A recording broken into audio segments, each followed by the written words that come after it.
Est-ce que vous aimez le melon? Comment vous le cuisinez? Vous êtes invité tout simplement à réagir sur la page Facebook de Sud Radio. Vous êtes très nombreux avec nous ce matin. Merci beaucoup d'ailleurs. Et allez-y, venez, posez vos questions ou tout simplement donnez-moi votre avis sur le melon. Pour parler du melon qui est quand même la star de l'été, mais the méga star, j'ai avec moi Arthur Launay. Bonjour Arthur.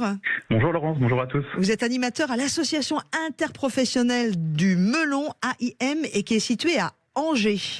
Tout à fait, nos sièges sont situés à Angers. Et nous avons également avec nous Jérôme Josserand, qui est producteur de melons dans l'Hérault à Saint-Thibéry. Bonjour Jérôme. Bonjour. Merci d'être avec nous. Alors on va tout de suite faire un point avec vous Arthur Launay. Le melon, ça reste la star de l'été avec une consommation, une production assez étonnante en France. Effectivement, le melon, c'est vraiment un fruit qui est très apprécié des Français, qui en ont fait leur chouchou, qui en mangent énormément, surtout quand il fait très beau et très chaud. Bon, c'est vrai qu'en ce moment, le temps est un peu capricieux, mais voilà, c'est toujours un moyen d'apporter un peu de soleil et de la couleur sur les tables. Donc, le melon, il est consommé à plus de 8 kilos par ménage en France. C'est surtout l'été, j'imagine. Et donc, c'est ça, surtout l'été, effectivement. Et donc, il y a plus de 11 000 hectares qui sont cultivés chaque année en France. Ça représente 250 000 tonnes qui sont récoltées par près de 500 producteurs. Donc, on a 3 bassins de production. Le sud-est, qui représente à peu près la moitié de la production, qui se récolte dès la mi-mai. Ensuite, on a le sud-ouest, qui arrive à peu près fin juin et qui représente un petit quart de la production française. Et puis, on termine avec le centre-ouest, qui arrive aussi fin juin, début juillet, et qui représente un quart également de la production française. On a le melon du Haut-Poitou, le melon du Quercy, le melon également de Cavaillon, le fameux melon dit de Cavaillon. Et il y a même aussi du melon en Guadeloupe. Effectivement, oui. Donc là, ce sont les indications géographiques protégées que vous citez, donc les IGP qui garantissent l'origine et une qualité supérieure du produit. Et effectivement, donc on a une IGP melon de Guadeloupe. Et donc ça nous porte à 4 IGP pour le melon, sachant que melon de Cavaillon est sur le point d'obtenir sa certification. Ah, ça c'est très très bien. On va voir avec vous, monsieur le producteur de melon, la façon dont on travaille le melon, parce que c'est un fruit qui se ramasse à la main. Comment ça fonctionne? Et d'ailleurs, vous le plantez quand? Comment ça fonctionne? Alors, on le plante. D'abord bonjour. On le plante à peu près suivant les bassins de production. Mais dans l'Hérault, en plein champ, on va commencer à planter début mars. Ça, c'est pour les melons les plus précoces que nous retrouverons donc que nous pourrons récolter en gros début juin. Et ensuite, on le plante à peu près toutes les semaines pour pouvoir tenir 3-4 mois de la saison, puisque c'est une plante qui va donner des fruits de façon constante. Et vous avez combien d'hectares vous de melons, Jérôme Josserand, vous qui êtes à Saint-Thibéry dans l'Hérault?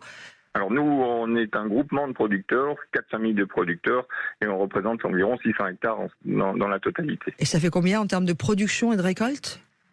Ça fait environ 14 000, 15 000, 16 000 tonnes suivant les années, les rendements, puisque vous comprenez bien que la météo va aussi énormément jouer sur nos fruits et donc sur le rendement. Et on dira jamais assez, mais la météo, le climat est le premier patron des métiers de la terre, quel qu'il soit. Aujourd'hui, oui. Pour ajouter également pour la consommation. Vous rajoutiez tout à l'heure, oui, on est très météo-sensible des deux côtés, c'est-à-dire côté production, mais également côté consommation. Et comme vous l'indiquez très bien, nord de la France actuellement, ici, il fait pas beau, et sur le marché, ça se ressent. Et vous l'avez ressenti tout de suite, c'est-à-dire qu'il y a une chute de la vente, une chute des commandes de vos fournisseurs, enfin de vos revendeurs, de vos distributeurs, de nos clients, oui, tout à fait. Oui. Et de l'ordre de combien en termes de pourcentage? De l'ordre de 1 pour 5. Ah oui, quand même. Est-ce qu'il y a une région qui mange plus de melons qu'une autre, Arthur Launay, vous qui êtes animateur à l'association interprofessionnelle du melon qui est située à Angers?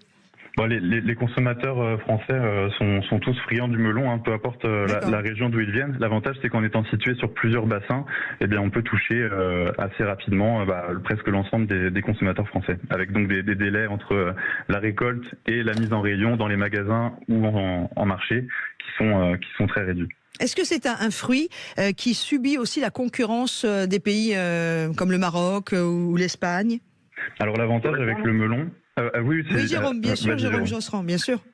Non, mais oui, elle va subir la concurrence, mais normalement les créneaux de production sont pas les mêmes. Le Maroc va arriver entre mars et mai. D'accord. L'Espagne va arriver mai-juin. Donc voilà, il y a une complémentarité de bassin également sur les différents créneaux de production. Et est-ce que vous diriez que les Français, en général, dont je fais partie, privilégient quand même le melon français dès qu'ils arrivent sur les étals ? Alors, je vais continuer. Ou que c'est une histoire de prix, parce qu'avec l'inflation... Il y a les deux. Il y a les deux.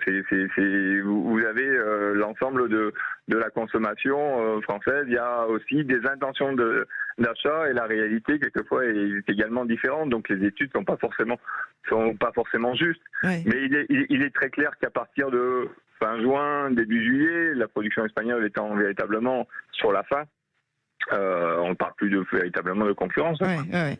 C'est un fruit qui a de nombreuses vertus au-delà d'être très bon et de savoir. Je vais vous couper parce que ça fait plusieurs fois que vous dites que c'est un fruit, mais c'est pas tout à fait un fruit. Oui, alors je l'appelle le fruit star de l'été. Effectivement, c'est une déformation. Alors c'est un légume. Oui. Exactement, mais c'est parce que je voulais dire le côté fruit star de l'été, vous avez raison. Le légume star de l'été, merci de me reprendre. Non mais vous avez complètement raison, il n'y a aucun problème là-dessus. Maintenant, je ne ferai plus jamais d'erreur, voilà. Je ne recommencerai plus. Non, mais au contraire, on parle vrai sur Sud Radio, j'ai aucun problème avec ça. Donc c'est un légume qui a en plus, au-delà d'être extrêmement apprécié pour son goût, a de vraies valeurs nutritionnelles. Oui, effectivement, il renferme environ 90% d'eau par rapport à son poids total. Donc c'est un légume qui est très très désaltérant. Et puis c'est aussi un produit sain qui compte moins de calories que les autres fruits frais pour la même quantité. Ce n'est pas un fruit que les autres fruits et légumes frais. Pardon. Jérôme va nous gronder. Qui reste très sucré en bouche. Donc on peut se faire plaisir sans culpabiliser. Concrètement, là, on a quelques idées de recettes. Alors évidemment, on va pas faire une émission de cuisine, mais c'est vrai qu'on a tendance à le manger simplement, que découpé. C'est sans doute comme ça qu'il s'exprime le mieux. Oui, tout à fait. On a l'habitude de voir le melon en entrée accompagné de jambon sec ou en tranche en dessert. Alors qu'en fait, il peut accompagner de nombreux plats. C'est un produit qui passe bien à la plancha, par exemple, pour être caramélisé et accompagner un magret de canard ou une viande. Mais on peut aussi l'utiliser sur d'autres repas, comme le petit déjeuner dans des bols vitaminés ou au goûter. Et puis, à l'apéritif, c'est vrai qu'on a un peu plus d'habitude à découper, à partager. Ça fait toujours plaisir aux convives. Et en soupe froide, c'est un bonheur. En soupe froide l'été. Tout à fait, oui. Comme vous dites, effectivement, ces dernières années, les Français ils sont de plus en plus créatifs pour cuisiner et consommer le melon sous toutes ses formes. Et d'ailleurs, au sein de l'AIM, on développe plein de recettes sucrées et salées que vous pouvez retrouver sur notre site Le Melon de nos régions. Et on les partage aussi sur notre compte Instagram. Super. Jérôme Josserand, vous qui êtes producteur de melon à Saint-Thibéry dans l'Hérault. J'ai une question pour vous qui est arrivée sur la page Facebook de Sud Radio. Attention, vous allez avoir de la concurrence. Jérôme, est-ce qu'il est facile de cultiver le melon chez soi, nous demande Stéphane sur la page Facebook de Sud Radio. J'ai pas entendu. Difficile de... Chez toi.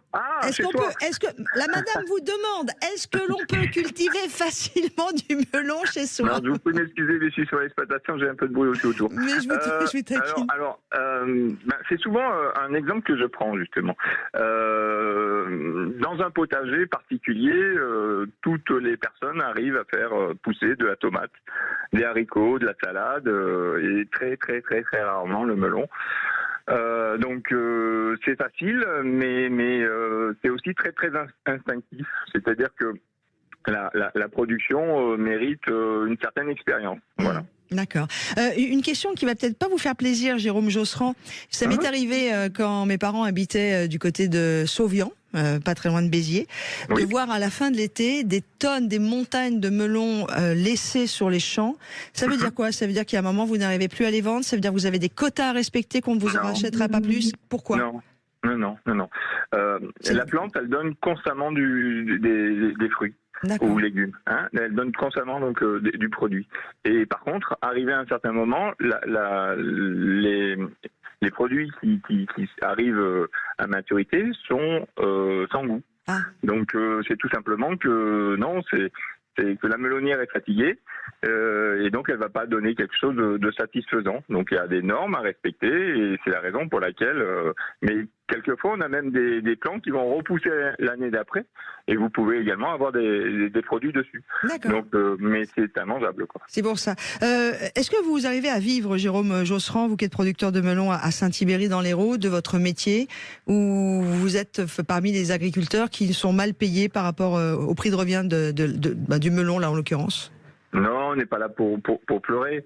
Ah non, on parle vrai sur Sud Radio, donc ça fait partie des vraies questions. Moi aussi, je vais vous parler vrai. Cool. On a la chance d'être le seul opérateur à avoir un label rouge. On est également le premier opérateur en melon bio.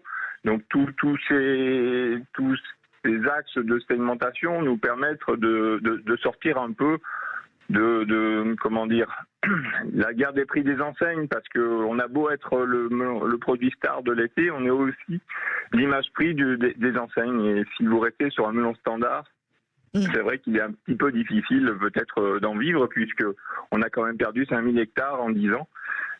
Ces 10 dernières années sur la totalité de la production en France. D'accord. Question prix, vous vendez comment vos melons, Jérôme? C'est à la tonne? Non, c'est essentiellement à la pièce, comme vous l'avez également à la pièce. Et vous le vendez combien aujourd'hui, vous? Alors, c'est totalement différent, ça va dépendre de la taille, ça va dépendre, donc c'est une moyenne? Non, c'est difficile de vous donner un prix. Parce que nous, on le vend... Non, mais pourquoi? Je vais vous expliquer. Ouais. Non, mais là c'est très simple à dire pourquoi on ne peut pas vous donner de prix. Je vais vous donner un prix et vous allez retrouver totalement autre chose après en magasin. C'est vrai. Et donc, par contre, on ne maîtrise pas du tout le prix au détail. Donc, c'est très compliqué pour nous et on parle de quoi? D'un prix boursiant, on parle de prix conditionné, on parle d'un prix qui est arrivé où c'est moi qui paye le transport jusqu'au client. Vous voyez, il y a tellement de paramètres et encore une fois, la taille du produit est également. On fait des melons, parce que la melonnière, c'est pas que du melon d'1 kilo. Elle peut faire des melons qui vont faire 500 grammes, et elles vont faire des melons qui vont faire plutôt actuellement 1,5 kg, 1,6 kg. Donc, vous voyez. Alors, dernière question, mais vous allez voir, elle est très gentille, celle-là. Comment on choisit bien son melon? On entend tout et n'importe quoi. Il faut le poids, il faut l'odeur, il faut voir regarder si c'est un melon femelle. C'est-à-dire que le derrière est un peu plus gros qu'un melon mâle, et là, on est sûr d'avoir un bon melon. Alors on vous a pas bien appris, parce qu'il n'y a pas de melon mâle et pas de melon femelle. C'est pour ça que je vous dis, j'ai commencé à dire on entend tout et n'importe quoi. Au moins je vous aurais fait rire. Alors pourquoi cette image-là de melon mâle et de melon femelle? Déjà, pour revenir là-dessus, c'est tout simplement que pour avoir un melon, il faut une abeille et 2 fleurs. Il faut une fleur mâle et une fleur femelle, qui sont totalement différentes et qui sont sur la même plante. Une fois que l'abeille est passée sur la fleur mâle et puis sur la fleur femelle, là, vous pouvez peut-être espérer d'avoir déjà un melon. C'est cette raison pour laquelle on dit qu'il y a des melons mâles et des melons femelles. Okay. Mais c'est une erreur. Donc ça n'existe pas. Ensuite, il faut que le produit soit plutôt dense, c'est-à-dire pas forcément gros, mais qu'on ressente quand même un poids, quel que soit le calibre du produit que vous avez entre les mains. Ouais. Et après, vous avez tout cité. Hein.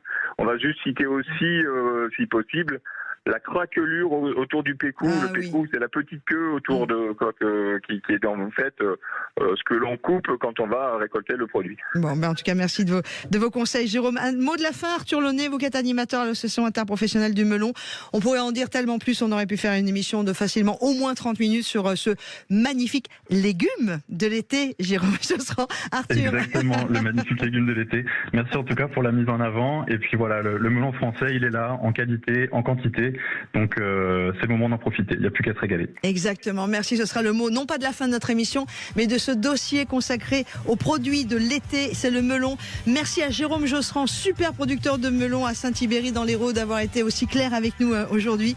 Et Arthur Launay, animateur à l'Association interprofessionnelle du melon à Angers. Et privilégier les melons français, quoi qu'on en dise, moi je trouve que c'est bien de faire travailler les gars de notre coin.